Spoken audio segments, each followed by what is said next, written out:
Професор Даниловски, надежта дека глобалната вакцинација ќе го ограничи ширењето на коронавирусот спласна со појавата на нова, уште позаразна варијанта на COVID-19, така наречениот Делта сој.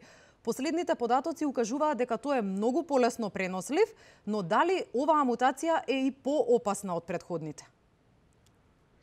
Па пред да ви одговорам директно на последно прашање околу опасноста, да ви кажам дека глобалната вакцинација може да го ограничи ширењето на вирусот ако е само рамномерно и праведно распоредено низ целата планета. Ние во моментов имаме ситуација малку инаква.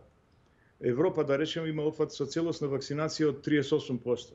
При тоа Македонија е 17%, ама тие сметаат на население од 2 милиона, ние сме негде 1.600.000 реално. Америка има 49% покриеност со полна вакцинација од 2 дози. Од друга страна, сиромашните земји, оние што се со ниски приходи, Африка да речеме, имаат само 1,1% покриеност со вакцини. И сега, овие проценти малку се зголемуваат ако се земат предвид и оние што прележале. Меѓутоа, тука е тоа некаде. А науката вели дека штом вирусот има простор, штом му се дозволи да циркулира слободно, се зголемува ризикот тој да мутира. Па ние сме сведоци дека сите оние мутанти во минатото се појавија таму каде што имавме многу мала прележаност и многу мала вакцинираност. Во Перу, во Перу, во Бразил, во Јужна Африка, во Индија последново. Така што ризикот е тој дека во врз основа на бројките постои ризик и понатаму да гледаме мутанти, но да не ковам, нели? Добра вест во целата работа е што кај нас во Македонија практично стивна претходниот бран, предизвикан од алфа сојот, благодарејќи на природно стекнатиот имунитет. Практично ние не бевме ни почнати со вакцинација. Ама, Делта е околу 60 до 70% попренослив од алфа. И сега, за да се постигне сузбивање на епидемиското ширење, овој пат ќе бидат потребни не 65-70% колективен имунитет, туку некаде 85%.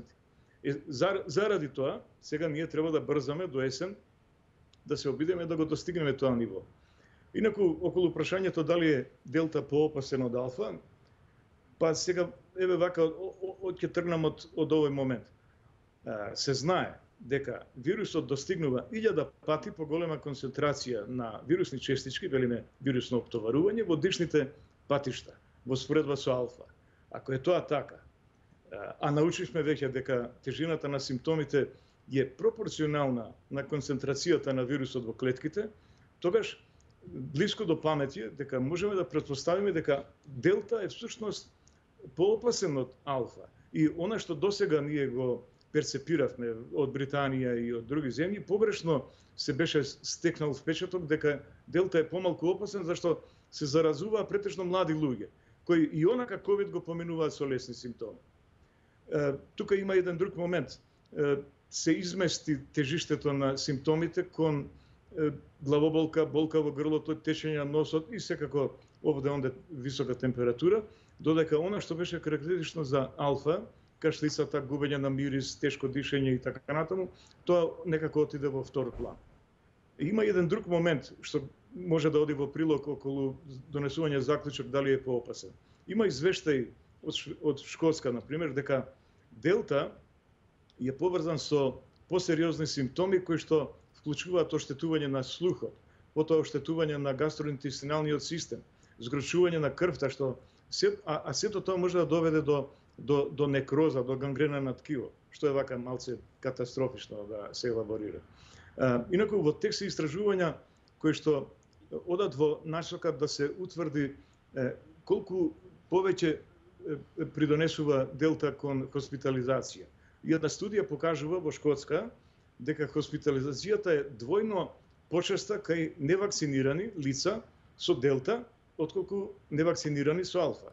Ова мислам дека доволно зборува за, како речам, како одговор на вашето прашање.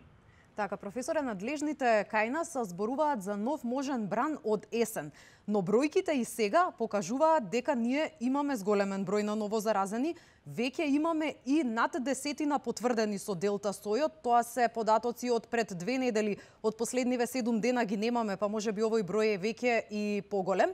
Дополнително голем број наши граѓани заминуваат на годишни одмори, дел патуваат во странство, дел пак од странство доаѓаат во Македонија. Сега постои ли опасност во време кога практично сме отворени и нема никакви рестриктивни мерки, да имаме нов ковид бран порано од очекуваното? Па не верувам дека платото или врвот на бранот ќе дојде пред есенските денови, кога ќе почнеме да се затвораме заради ладните денови. А точно е дека бројките веќе постепено растат. И тоа е почеток на бранот. На есен, кога ќе залади времето, тој пораз ќе се засили. Па знаете, не може да се очекува бранот наеднаш нагло да се појави, мора да има една фаза на пораст, јас го велам тоа, фаза на земање залет. И сега сме во таа фаза на земање залет.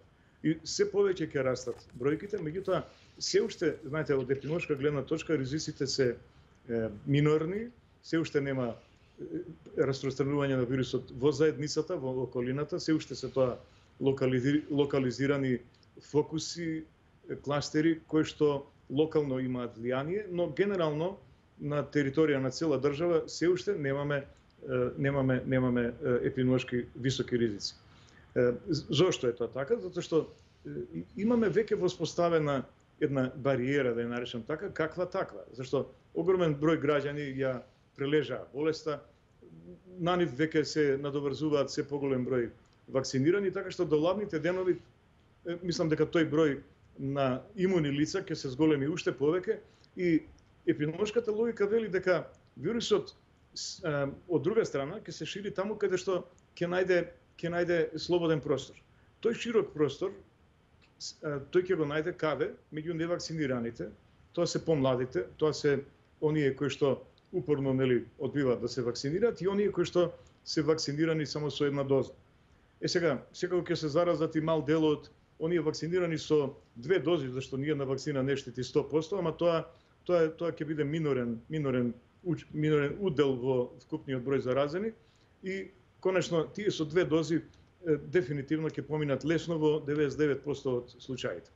Така, ја споменавте вакцинацијата, моето следно прашање е токму тоа, вие сте епидемиолог и вашата експертиза е токму ова, како да се спречи ширењето на вакви заразни болести, а вакцинацијата низ историјата се покажала можеби и како единствен лек за ова. Тука кај нас во Македонија досега 500.000 вакцинирани, барем со една доза, меѓутоа ние сме таков народ, нели, вакцинацијата тука секогаш е табу тема. Меѓутоа сега имаме случај кога имаме и вакцинирани граѓани со 2 дози кои што повторно го фатиле вирусот. Имаме за жал и еден починат пациент кој што исто така бил вакциниран, па стравот на граѓаните расте. Дали имаме време до есен да се вакцинираат поголем број на граѓани за да се стекне тој колективен имунитет кој што според надлежните нели е 1,2 милиони граѓани минимум да бидат вакцинирани за да имаме колективен имунитет и како да ги мотивираме граѓаните да се имунизираат и да се заштитат против COVID-19?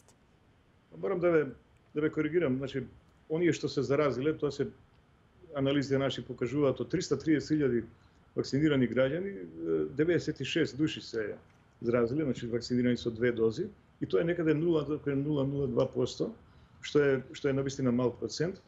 Тој што починал затоа што имал навистина претходни тешки состојби, здравствени проблеми. И прашање е сега кога тој го закачил вирусот, нели? Дали затоа што колку што знам тој со Синофарм е вакцинирана, полниот ефект на вакцината настанува дури после 6 недели од втората доза. Прашање е дали тој внимавал тие 6 недели да не се изложува на риск. Инаку во врска со историјата, ја спомнавте на вакцините, интересно е што иако вакцините се најголема придобивка во историјата на медицината, со кои се спасени стотици милиони животи во последните 200 години. И значено е проложен животниот век на човекот, сепак најмногу отпор се појави во историјата уште од самиот почеток токму кон вакцините. Причините мислам дека се комплексни. Најважна е според мене недоволната информираност за ползата од вакцините. Конечно, ако на тоа се надоврзе и едно, би рекол, недозволиво разногласие меѓу нас докторите, во комбинација со ниско образовно ниво на огромен дел од населението, добиваме една плодна почва за вирење на секакви теории на заговор. И затоа што знаете, секогаш е поприлично да верувате во наивни бајки, отколку во ладни научни факти. И тука нема лек. Нема лек во основа. Искуството покажало дека тие што веруваат во такви бајки, едноставно не е можно да се преобратат и тоа е константа. Секаде во светот, не само кај нас. Иако Балканов предничи со тие верувања во теорија на заговор. Во оваа прилика, користам можност да повторам и на некои други телевизии тоа го имам кажано, дека нема потреба во ситуацијава од рестрикции кон невакцинираните.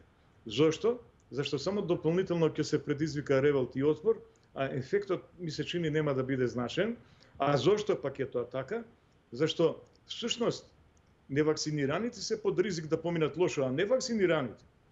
Значи, опасноста за невакцинираните е од невакцинираните е од вакцинираните, а не обратно. Во ситуација кога постојат вакцини, а ги имаме на претек, секој сам навистина треба да си донесе одлука дали ќе се вакцинира или не.